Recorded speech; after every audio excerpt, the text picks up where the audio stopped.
কেনেকুৱা ধৰণৰ খাদ্য খাইছিলে তাৰ পৰা শিশুটোৰ কি ডেফিচিয়েঞ্চি হ'ব পাৰে সেইকাৰণে এই বিষয়বিলাক যদি আমি চৰ্চা কৰোঁ আমি যদি আৰম্ভ কৰিছিলোঁ ৰ ফৰ্মত মানে একদম গাঁৱলীয়া ভাষাতে কথাটো ক'ব লাগে তেতিয়া ক'লে যে মই চেষ্টা কৰিম তেতিয়া তেওঁ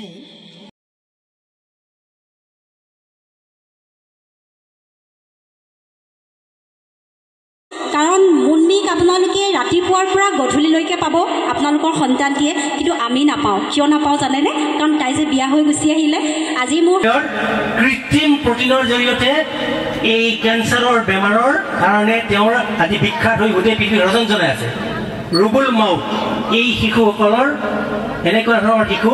তিনিচুকীয়া গুকুত গাঁওখনৰ পৰা যোৱা আজিৰ দিনটো ৰুবুল মাউত